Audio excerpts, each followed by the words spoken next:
ముందుగా పలాస నియోజకవర్గ ప్రజలకు నా శిరస్సు వంచి నమస్సుమాంజలి తెలియజేసుకుంటూ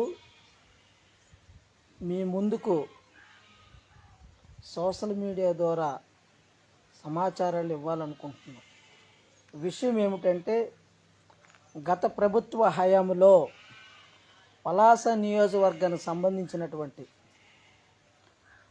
అభివృద్ధిని నిర్వీర్యం చేస్తూ రౌడీయిజం, బెదిరింపులు,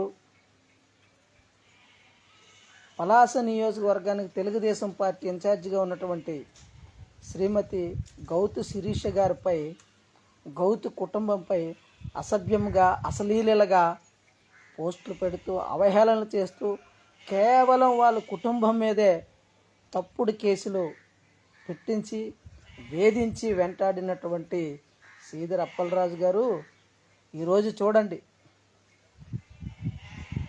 పలాస నియోజకవర్గంలో కూటమి ప్రభుత్వంతో ఏర్పడినటువంటి శ్రీమతి గౌతు శిరీష గారికి 40,350 ఓట్ల మెజారిటీతో నిన్ను చీకొట్టి మా శిరీష అక్క గారికి జేకొట్టారు.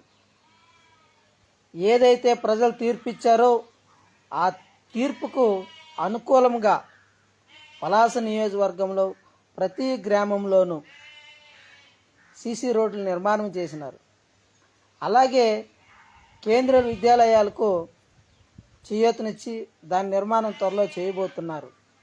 అలాగే ఎప్పటి నుంచో ఉన్నటువంటి మరి చిన్నబాడం దగ్గర ఉన్నటువంటి రైల్వే గేట్ బ్రిడ్జిని మరి కేంద్ర మంత్రిని సహాయంతో మరి మా రామన్న కింజరాపు రామ్మోహన్ నాయుడు గారి సహకారంతో మరి మా శిరీషక్క గారు దాన్ని కూడా పూర్తి చేయాలనే సంకల్పంతో ముందుకు వచ్చారు.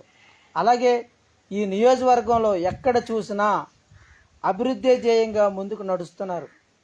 గౌతు కుటుంబం అంటే అభివృద్ధికి నిదర్శనం.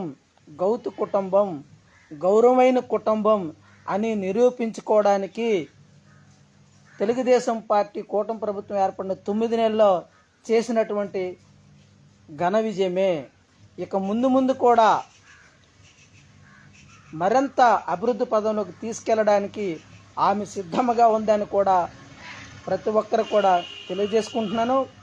అది గౌతు కుటుంబం అనేది ఒక పెద్ద సముద్రం లాంటిది.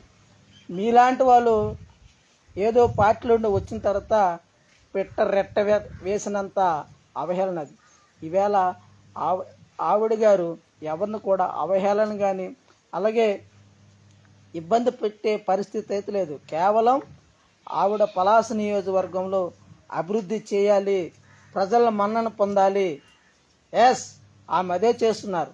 అలాగే ఆమెకు వెన్నంటూ ఉన్నటువంటి మరి వెంకన్న చౌదరి గారికి కూడా నా హృదయపూర్వక ధన్యవాదాలు తెలియజేసుకుంటూ, ఆయన కూడా ఒక కంటి కనపెడుతూ నియోజకవర్గాన్ని అభివృద్ధి పదంలో తీసుకెళ్ళడానికి ఆయన సాయశక్తులు కూడా ఆమె వెన్నంటుంటూ ఆమెకు ముందుకు నడిపిస్తున్నారు.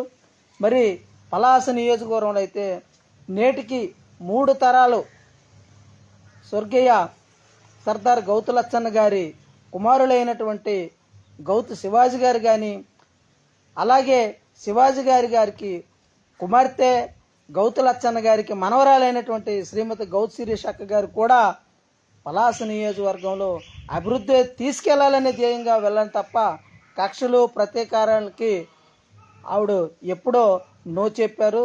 దయచేసి ప్రజలారా అందరు గమనించండి. ఎప్పుడు కూడా పలాస నియోజకవర్గానికి గౌతు కుటుంబంతోనే అభివృద్ధి జరుగుతుందని కూడా ప్రతి ఒక్కరు గమనించాలని నా యొక్క మనవి.